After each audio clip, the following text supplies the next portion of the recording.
Okay, so I want to start out by telling a story to explain to those who voted against me that I was actually against Greek life as well at first. So I'm from a small beach town in New Jersey where sports and surfing are what the locals obsess over. So growing up, I always planned to play football in college, and I couldn't imagine myself attending any other type of college as like a regular student. So then fast forward to my senior year, I signed a letter of intent to go play college, just as I always planned. And then as the months progressed, like my motive started to change. I knew 4 more years of workouts and stuff like that wasn't going to satisfy my college experience. Um, so immediately I began brainstorming of colleges. And whenever the Greek life question popped up, I wasn't really sure. I didn't really want to do it because that was kind of where I always was. And I sort of remained steadfast in my beliefs about joining this fraternity, or a fraternity as a whole. So once I looked more into it and considered it, I quickly realized that it may be an option I should consider. And after talking to older friends who have been through the process, I realized Greek life, just to begin, is another point on a resume that might help you in the long run. So for instance, USA Today wrote an article stating that 85% of Fortune 500 executives were a part of Greek life. So I quickly realized that my future boss could even be an alumni of whatever fraternity I chose to pledge for, and I realized the endless opportunities that awaited me. New friends, connections, and being part of something that holds so much tradition. So for clarification, I'm not up here to debate whether or not an incessant amount of drinking goes on in fraternity houses or if unfortunate events related to Greek life has occurred both throughout history and in the more recent past and present. Sure, that happens every here and there, just as the amount of fatalities that occur each year because of car accidents. Although these misfortunes occur, people still depend on their cars to get to and from work, getting kids to school, and etc. That may sound like a weak analogy, but the bigger picture I'm trying to get at is that just because bad accidents happen does not mean the negatives outweigh the positives. Now I know, to make my statement more clear, Greek life's positives outweigh the negatives. Now I know hazing is most likely the primary thought when this motion is brought up, so let's talk about it. Most people in here may be familiar with the movie Animal House or the 2016 film titled Goat, which exposes these realities of hazing. But for clarification, we were never stripped of our clothes, forced to sleep together in the woods in a little shed, or beaten consciously. As a matter of fact, the pledge adds and master, contrary to popular belief, do everything in the best interest of the pledges.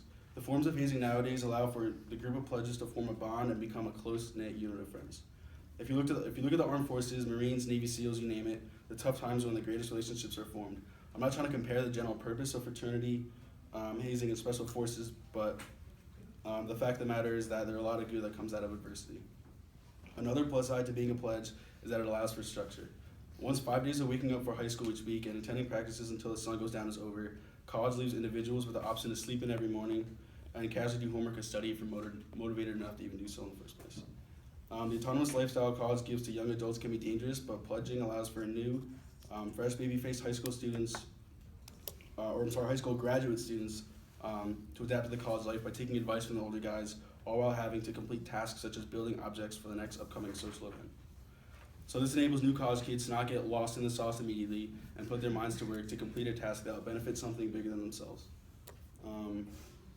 After the parties that seemingly go on all night at fraternity houses are over, pledges are the ones who get up bright and early to clean no matter how hungover they are, which may very much reflect the realities of having a real job and dealing with the responsibilities and accountability. When it's all said and done, pledges on average get more done by 9 a.m. than the average student. Now, hazing shadows over philanthropy events and other social gatherings that contribute to making the community a better place and enhancing one's college experience. Philanthropy events impact campus, the community, and the people involved. Philanthropy events allow for Greek organizations to raise money and donate it for a better cause, such as sending the money to wounded soldiers or others in need. For example, last semester my fraternity sold t-shirts so we could make enough money to send a young kid to Disney to explore Legoland, and his father was an alumni of our fraternity, so that was something kind of cool that we could do. There's also other sororities on campus who take part in events, such as like do blood drives and stuff of that nature. And drinking emerges the most whenever people go to college, so it's not really Greek life that acts as this ultimate catalyst behind binge drinking. Kids are away from their parents for the first time with no curfew. Nobody monitored them to ensure they stay away from the nightlife. So that's really a big point I want to make. And then throughout the past 8 months, I just want to say I've done more community service, philanthropy activity, and giving back to my school than I have ever really done in my life. Every member of fraternity is sworn to secrecy in regards to the rituals and other aspects. So with that said, there's a lot of other good inside of Greek life that cannot be mentioned to the public or to those who are not in the same fraternity or sorority. The goal of any university is to enrich the students' lives in all aspects. These include academically, socially, and professionally, which we will elaborate on more in round 2. With that said, and for all the reasons I previously mentioned, I urge all you to vote against the motion, ban Greek life from campus. Thank you.